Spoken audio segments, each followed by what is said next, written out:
Hello and welcome friend. मैं हूं मुजफ्फर चौधरी और आप देख रहे हैं हमारा यूट्यूब चैनल परफेक्ट रिएक्शन। दोस्तों, इस वक्त हमारे साथ भारत से मौजूद हैं डॉक्टर अभिषेक मिश्रा जी। किसी भी तारफ़ के मोहताज नहीं, ज़बरदस्त बात करते हैं, खुली डुली बात करते हैं और बहुत सारे लोगों को उनकी बातें पसंद आती हैं और ज़्यादातर को नहीं भी आती। तो welcome to the show sir, नमस्कार, कैसे हैं आप? बहुत बहुत धन्यवाद मुजफ्फर भाई कि आपने मुझे इनवाइट किया और मैं इसके लिए आपका बहुत आभारी हूँ। बहुत बहुत धन्यवाद। डॉक्टर साहब, हमने देखा कि पिछले कुछ अरसे से जब से मालदीव और इंडिया के ताल्लुकात कुछ ख़राब हुए हैं, जिसकी वजह खुद मालदीव ही था। तो मालदीव काफ़ी क्राइसिस के अंदर था और बहुत ज़्यादा उन्हें प्रॉब्लम का फेस करना पड़ा। उसने चाइना की तरफ अपना झुकाव नज़र आ रहा था कि भारत से वो निकल के चाइना की तरफ गया, लेकिन वहाँ उसको जो चीज़ कुछ ऐसी नज़र आई है कि वो उसने दोबारा से जो अब नज़र आ रहा है कि वो उसने सोचा कि मुझसे गलती हो गई है, और ऐसी गलती कि जो हर चीज़ उसे बैठे-बिठाए वहाँ पर प्रोवाइड की जा रही थी। टूरिज़्म, मैंने देखा कि बहुत सारे जो टूरिज़्म है वो वाया भारत मालदीव जा रहे हैं। ये टूरिस्ट जो थे वो पूरी दुनिया से भारत आते थे, भारत से फिर आगे वो मालदीव जाते थे। वो सारा का सारा एक सिलसिला वो कट चुका था, इकॉनमी उनकी जो है वो बैठती जा रही थी। कोई भी उन्हें जब भी मुश्किल होती थी वो देखते थे। तो अभी जो उनका 5 दिन का विज़िट है, कल से स्टार्ट हो चुका है, उसमें आज उनकी मुलाकात भी हुई मोदी जी से।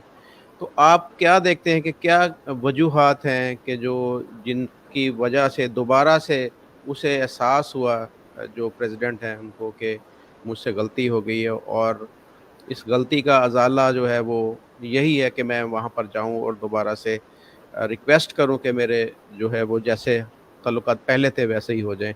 तो इसके पीछे वजूहात आप क्या समझते हैं, क्या-क्या वजूहात हो सकती हैं? देखिए बहुत आसान होता है ना बनी बनाई चीज़ को ख़त्म कर देना और नए रिलेशनशिप में इंटर करना। अब पॉइंट ये है कि जब आप नए रिलेशनशिप में इंटर करते हैं मुजफ्फर भाई, तो आपको लगता है कि ये नया वाला रिलेशनशिप मेरे लिए बहुत फ़ायदेमंद होगा, मेरे लिए बहुत लाभकारी होगा। मगर चाइना के साथ आप मालदीव कोई चाइना के लिए वैल्यू नहीं रखता। इंडिया जिस तरीके से मालदीव्स को वैल्यू देगा, जिस तरीके से वो ट्रीट करता है, चाइना उस तरीके से कतई नहीं देगा। और देखिए ये भी चीज़ है ना कि आपको समझना पड़ेगा कि हम लोग को ये समझना पड़ेगा कि ये जो मालदीव्स हैं, इनका एक ट्रेडिशनल टाई अप इंडिया के साथ रहा। ये इंडियन लोग हैं जो तमिलनाडु इंडिया से जाकर के इधर उधर बचे। इवन मुजीजू का परिवार भी इंडियन है भाई, वो साउथ इंडियन फैमिली से बिलोंग करते हैं। तो एक कल्चरल टाई भी है हमारा उनके साथ।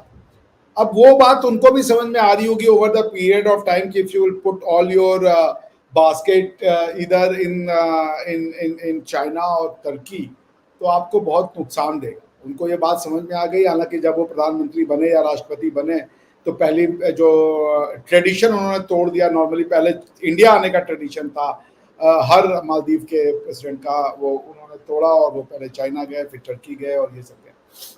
तो मुझे लगता है कि रियलाइजेशन यही है कि जो जिस टर्म पे इंडिया पैसे देता है, चाइना नहीं देगा।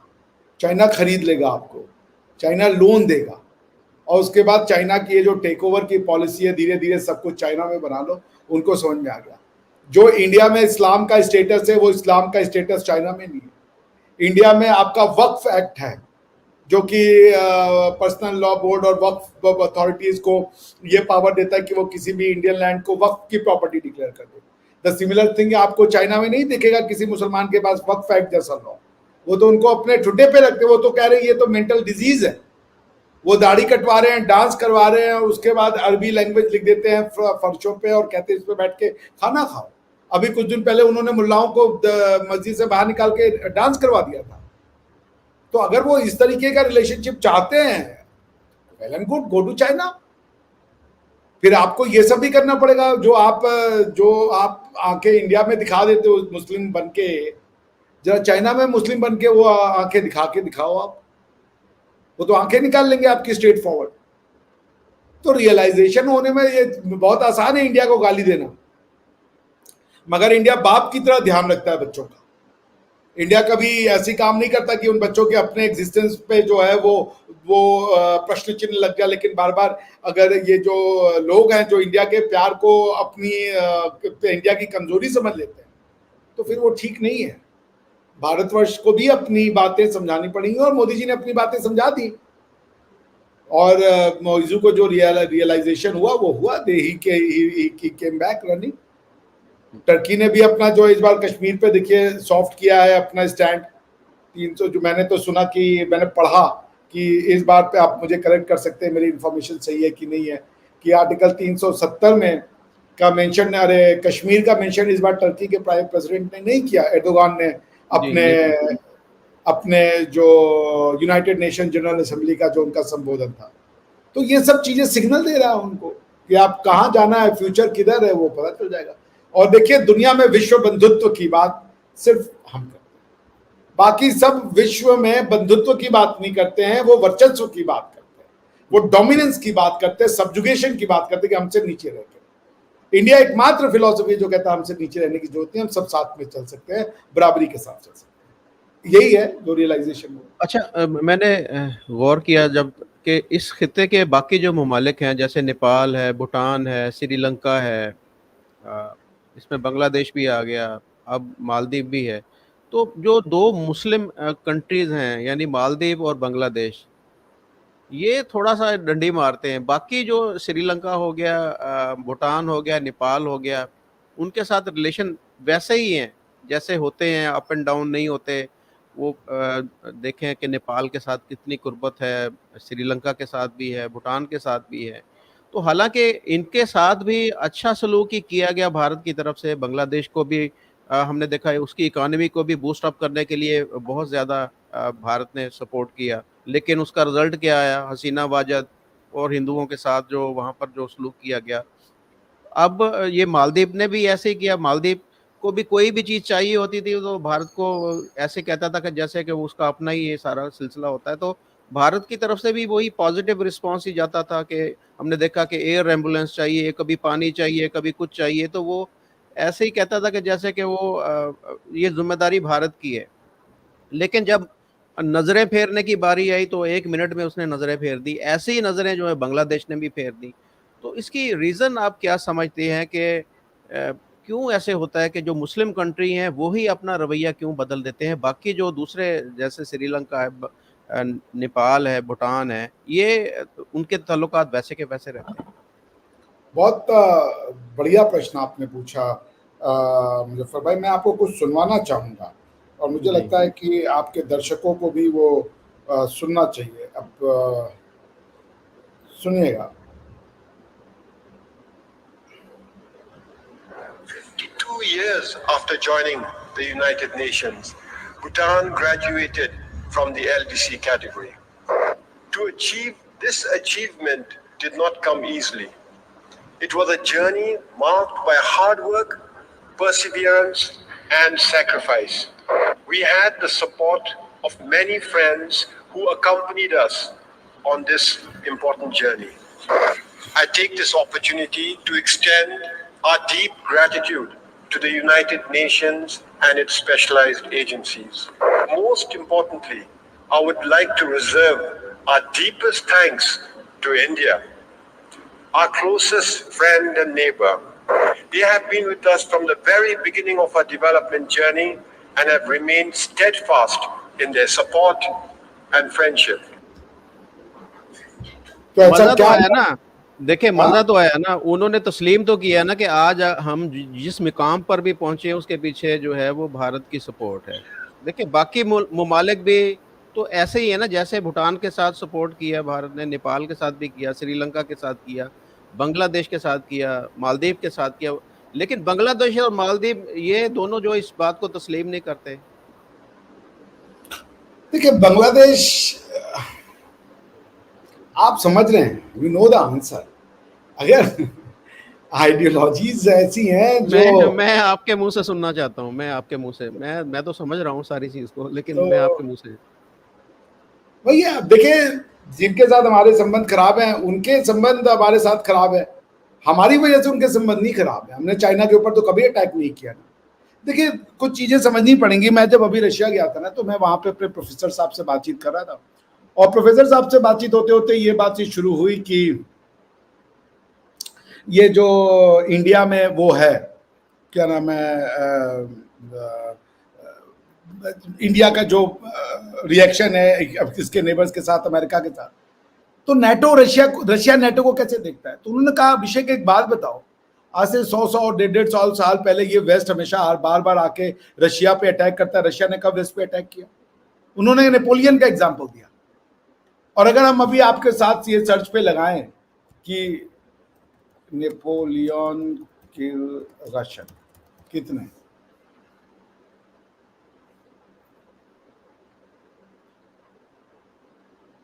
मैं फ्रेंच इन्वेजन टू मैं आपको शेयर कर देता हूं, हम लोग साथ में पढ़ते हैं। कुछ चीजें समझनी पड़ेंगी ना, ऐसे तो होती नहीं। 5 दिसंबर जून 24 से लेकर के दिसंबर 5 1812 में invasion of the Russian Empire by Napoleon I Grand Army. The Russians adopted a Fabian strategy, executing a prolonged withdrawal that largely denied Napoleon a conclusive battle, although the French blah blah blah. Napoleon's preparation for the Russian invasion of Russia. Total number, the total invading force then numbered 4,53,000, और उसमें से 6,12,000 were to enter Russia during the campaign, and little more than 2 lakh of them were French. The non-French contingents were destined for employment in secondary blah blah blah. आप समझिए, तो ये Russia के ऊपर जो ये अटैक हुई है, ये जो casualties and consequences, it is estimated that 6,12,000 combatants who entered Russia, only 1,12,000 returned to their frontier. Among the casualties, 1,00,000 were thought to have been killed in action, 2,00,000 to have died from other causes, 50,000 to have been left sick or hospitals. ठीक है ना। इसमें देखिए वो Russian casualties को नहीं दे रहे, Russian casualties दी है उन्होंने, has been estimated 2,00,000 killed, 50,000 dispersed and or deserting, and 1,50,000 wounded. The dissolution of Grande Armée meant that French army could no longer absorb new recruits into well-established formation, nor could it find trained men and horses on a scale to replace the magnificent cavalry arm destroyed in Russia.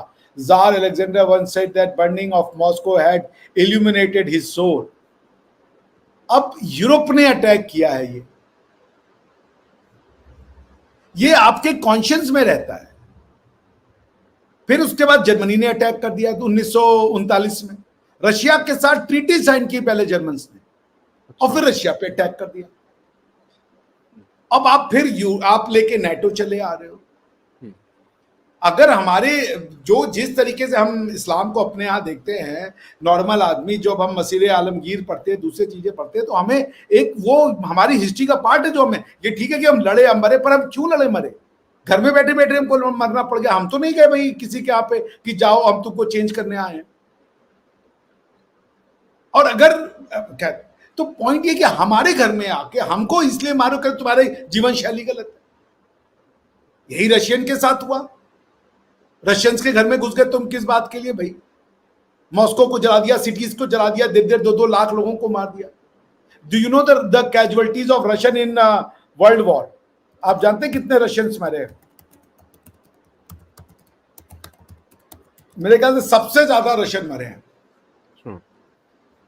देख लीजिए, ये मैं आपके साथ अगर share कर लूं जी, सबसे ज्यादा कैजुअलिटीज रशियंस की हुई है। सोवियत यूनियन जिनको आप कह रहे हैं जी, सोवियत, इकाई, दहाई, सैकड़ा, हजार, 10,000, लाख, 10 लाख करोड़।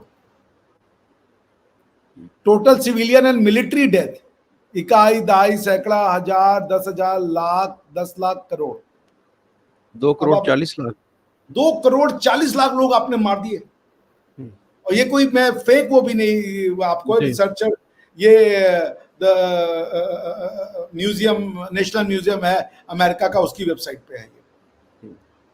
कंट्रीज वाइड पूरा डेथ है का वो है। आप अगर सबसे ज्यादा नुकसान जो है वो रशिया का, सबसे ज्यादा नुकसान जो इनका हुआ,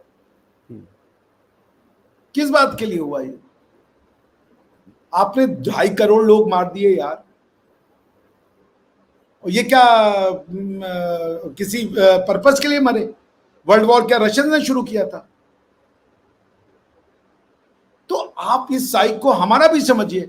चाइना 1962 में आया हमारे पास, हमने चाइना के लिए 1962 से पहले क्या किया था भाई? हम कह रहे थे 1962 से पहले आप सिक्योरिटी काउंसिल में चले जाओ, आपको ये सीट दे दो, तिब्बत भी हम मानते हैं, हम सब मानते हैं, जबकि तिब्बत के लोग क लिखते हैं। भाषा के नाम पे अगर लोग अपना यूनाइट करते हैं तो क ख के हिसाब से भारत को तिब्बत का पार्ट होना चाहिए था, तिब्बत को भारत का पार्ट होना चाहिए था, लेकिन नहीं, चाइना में दे दिया क्योंकि हमारे यहाँ के कुछ लोग थे, उनकी मानसिकता ऐसी थी।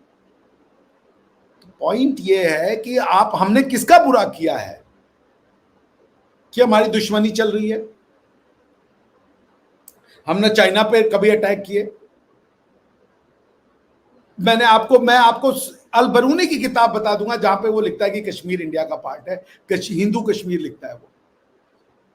डेमोग्राफी, आप दुनिया में जानते हो कि डेमोग्राफी बदल रही है, डेमोग्राफी बदली, आपने डेमोग्राफी बदल के दो बार वहां से कश्मीरी पंडितों को निकलवा दिया, और आप वहां के लोगों को ये सिखाए हुए हो कि कश्मीरी पंडित खुद से भाग गए। कोई अपना घर क्यों खुद से भाग जाता है भाई छोड़ करके? नहीं, मतलब जुल्म सितारी ये कि रेप भी करेंगे और ये भी नहीं मानेंगे कि रेप किया है, कहेंगे तुम खुद ही आई थी। ये मानसिकता।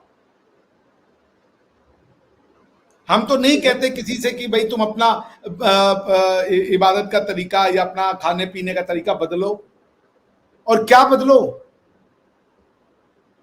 अल्लाह मानने से कोई रोकता है? कोई नहीं रोकता। अल्लाह सबसे अच्छा, मैं मानता हूं अल्लाह सबसे अच्छे, भाई उनसे बढ़िया कोई नहीं है, लेकिन अब हम लॉ चाहिए जी, हमें ये अरबों का 1400 साल पुराना लॉ चाहिए हमें यहाँ पे, तो हमारी दीनी जो राइट्स हैं वो इक्वल होंगे। ये क्या बात हुआ यार? कोई आपसे ये कहे कि आप अपने गॉड को मत पूजिए, अपने अल्लाह को मत पूजिए, अपने नबी को मत पूजिए, तो बात भी समझ में आती है। हम कह रहे बिल्कुल करें, नहीं जी हमको लॉ चाहिए। तो ये तो पॉलिटिकल डिमांड है, ये तो रिलीजियस डिमांड नहीं है, ये स्पिरिचुअल डिमांड तो नहीं है। और फिर आप क्या कर लोगे इसके बाद? यहां से सारी संस्कृत मिटा दोगे, हिंदी तमिल सब भाषा, जैसे आपने सिंधी मिटा दी, आपने तमिल मिटा, आपने बलूच मिटा दी, आपने पंजाबी मिटा दी, आपने पश्तून मिटा दी, उसके बाद आप वहां पे सब मिटा के उर्दू चलाओगे। ये आपका विजन है। तो जो हमको मिटाना चाहते हैं उनके साथ हमारे संबंध कैसे अच्छे होंगे? हम क्या कर लेंगे? वो तो कह रहे तुम्हारी एग्जिस्टेंस ही हमारी प्रॉब्लम है, तुम खत्म हो जाओ तो हम खुश हो जाएंगे। ये हम कैसे कर ले? हम उनको खुश करने के लिए खुद को खत्म कैसे करें मुजफ्फर भाई? सही बात है। हम तो उनको खत्म करने नहीं जा रहे। हम कभी गए कि भाई सऊदी अरेबिया के हरमैन शरीफैन पे जाकर के हमको जो है भगवा झंडा लहराना है? नहीं लहराना भाई हमको, वो उनका है, वो वहां खुश है। कभी हम बोले कि जेरूसलम में जाकर के ये जो टेम्पल माउंट है या जो दूसरी जगह है उसको जाकर के मुझको जीतना है, वहां पे मुझे जाकर के कोई बहुत बड़ा वो जादू करना है? ऐसा भी नहीं है कोई। तो फिर हम क्या कर दें? अब हमको तो ये समझ में आने से भी हमारी तो मतलब जो है क्षमता खत्म हो चुकी है कि भाई क्या करें ऐसा इन लोगों को खुश करने के लिए कि इनके साथ हमारे संबंध अच्छे हो जाए। अब अगर नहीं अच्छे, जैसे जैसे इनको अपनी गलती का इदराक हो चुका है मालदीव को, आप समझते हैं कि फ्यूचर में बांग्लादेश को भी हो जाएगा अपनी गलती का एहसास? जी, फ्यूचर में बांग्लादेश नहीं, सबको अपनी गलती का एहसास होगा, क्योंकि ये गलतियां सस्टेनेबल नहीं है। यूएसएसआर बहुत बड़ा बन गया था, यूएसएसआर टूट गया, उगल दिया उसने। तो आप जो पॉलिसी सस्टेनेबल नहीं है, दुनिया को जीतने की पॉलिसी, चाहे in the name of religion और चाहे in the name of Alexander, कि हम दुनिया को, चाहे उसको आप हिटलर कह लें, हिटलर भी दुनिया जीतने निकला था, धूल खा के मरा। उसके बाद नेपोलियन भी जीतने निकला था, अंत में सेंट हेलेना के उसमें मरा। उसके बाद अलेक्जेंडर भी निकला था, वो भी खत्म हो गया। आज क्या है बांग्लादेश? What is Bangladesh? क्या है? अभी वो सिंगापुर में उनका कोई प्रीचर गया था, उसको भगाया सिंगापुर में। क्या इंपोर्ट कर रहे हो आप?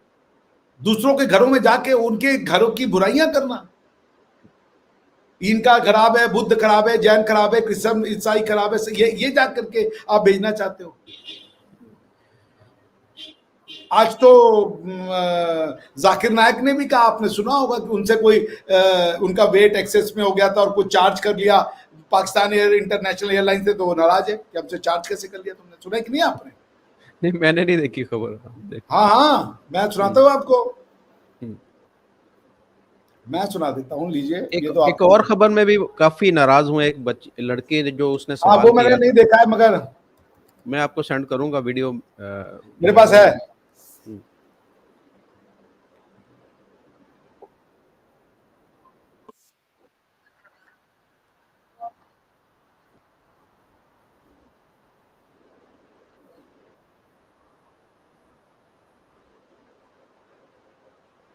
सीईओ स्टेशन, मैंने सीईओ से बात किया हूं, नाम नहीं लेता हूं। मैं आ रहा था, हमारा 1000 किलो था, पीआई के, मैंने सीईओ से बात किया हूं, नाम नहीं लेता हूं। कौन? CEO station manager, country manager से बात किया, डॉक्टर साहब आपके लिए कुछ भी करूंगा। मैं बोला ठीक है भाई, 6 लोग जा रहे थे। मैंने बोला भाई 500-600 किलो ज्यादा है। हाँ हाँ डरो मत, मुझे 50% डिस्काउंट दूंगा। मैं बोला भाई 50% डिस्काउंट के बदले में और 4 लोग को लेके आऊं, और सस्ता पड़ेगा ना। बोला देने का तो फ्री दे, मतलब मत दे। ठुकरा दिया मैंने। पीआई पाकिस्तान एयरलाइन, अरे इंडियन में कोई भी गैर मुस्लिम मुझे देखेगा तो फ्री में छोड़ेगा। ये है इंडिया। गैर मुस्लिम डॉक्टर जाकिर नायक को देखेगा, 1000 किलो 2000 किलो छोड़ देता है। ये पाकिस्तान है। गवर्नमेंट का गेस्ट हूं मैं, मेरे वीजा पे लिखा हो स्टेट गेस्ट, और आपका सीईओ पाकिस्तान का बोलता है 50% डिस्काउंट देगा। चार्ज कर रहे 110 रिंगेट 1 किलो का। मुझे इतना दुख हुआ कि पाकिस्तान में मैं आ रहा हूं, doctor Zakir Naik state guest है, और वो 300 किलो छोड़ नहीं सकते, बोलते 50% डिस्काउंट देंगे। मुझे नहीं चाहिए तेरा डिस्काउंट। माइक नंबर 1, ये मेरे राइट साइड के ऊपर जो माइक है इसको खोलिए। हेलो, अब भारत बड़ा अच्छा लग रहा है जाकिर नाइक को। नहीं, द मानसिकता देखिए, ये मानसिकता है कि हमको स्पेशल ट्रीटमेंट चाहिए। क्या गलत कर दिया पीआईए के उसने? क्या गलत कर दिया? अगर तुम एक मुस्लिम हो और ऑनेस्ट आदमी हो तो एक मुस्लिम कंट्री के लॉ को मानोगे कि नहीं मानोगे? ये जो स्पेशल होने का एहसास है, ये जो इक्वल ट्रीटमेंट ना होने का एहसास है, इस देश में बात करें, उसी देश में प्रधानमंत्री जो थे इमरान खान, वो जेल में है। क्यों? क्योंकि उन्होंने कोई तहखाना, या क्या कहते हैं उसको, गोश्त खाना नहीं, कौन सा खाना कहते हैं वो, ट्रेजरी का जो तोशा खाना का वो वापस नहीं किया उस कंट्री में, वो जेल में। तो अब वो भी कह सकते हैं मैं इमरान खान हूं, मैं ये गैस लेकर के आता, मुझे लोग मेरे ऊपर तो जान फेंक देते, रुपए फेंक देते, और मुझे तुम जेल में डाल दो। तो भाई लॉ किस लिए है? लॉ किस लिए होता है? ये मानसिकता है, ये समझना पड़ेगा आपको। This is the real problem, कि हमको स्पेशल क्यों नहीं ट्रीट करते? हम जाकिर नायक, हम इस्लाम के प्रीचर हैं। अरे भाई, तो फिर सबको ही दे दो। फिर मौलाना साहब जितने भी आ रहे हैं जो इस्लाम को प्रीच कर रहे हैं, सबको 100-100 किलो, 600-600 किलो दो। लॉ किस लिए है? ये मानसिकता हम लोग फेस करते हैं कि हम मुसलमान हैं तो हम लॉ नहीं मानेंगे, सिर्फ इस्लाम का लॉ मानेंगे और कुछ नहीं मानेंगे। और भी सहूलियत के हिसाब से हम डिसाइड करेंगे कौन सा मानेंगे कौन सा नहीं मानेंगे। किसी के भगवान से कोई प्रॉब्लम नहीं। यहाँ पे बुद्ध के भगवान है, यहाँ पे गुरुओं की परंपरा है, यहाँ पे बहुत से अलग हमारे जो और दूसरे गॉड्स है, सब एग्जिस्ट करते हैं, जीसस एग्जिस्ट करते हैं, किसी को किसी प्रॉब्लम नहीं। आपके अल्लाह से भी किसी को प्रॉब्लम नहीं जी, हमें तो लॉ चाहिए जी, लॉ चाहिए, और मानना भी नहीं, और जो लॉ है उसके ऊपर अमल भी नहीं करना। हाँ, वो लॉ नहीं, उनको जिद है कि तुम्हारा लॉ नहीं मानेंगे, अपना वाला माने ना माने वो बात अलग है। कौन देगा ये लॉ तुमको, और क्यों देगा वो लॉ?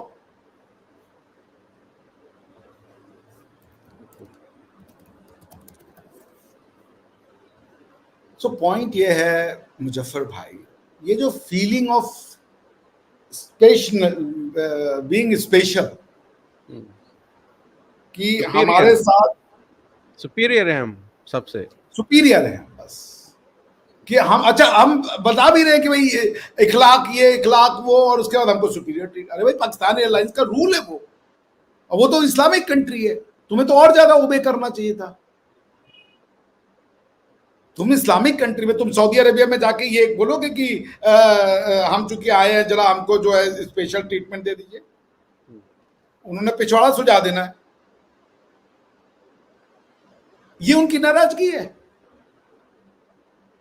तो आप ये मानसिकता से हम कब से जूझ रहे हैं, और हमारे ऊपर इल्जाम लग जाएगा कि ये मुस्लिम, ये बेसिकली क्या पाकिस्तान इस्लामोफोबिक है। जाकिर नायक को अगर उसने 300 किलोग्राम के छूट नहीं दिए, मुझे तो पता नहीं आ रहा किस ग्राउंड पे मांग रहे वो।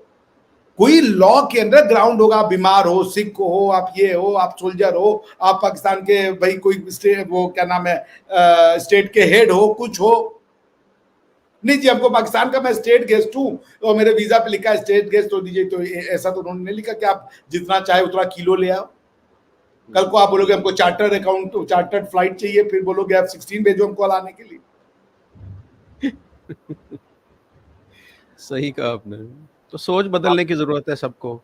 बिल्कुल सही कहा आपने। बराबर होने की जरूरत एकदम। आपने सर, आप तो मुझसे भी ज्ञानी है, आपको समझ में तो आती है बात।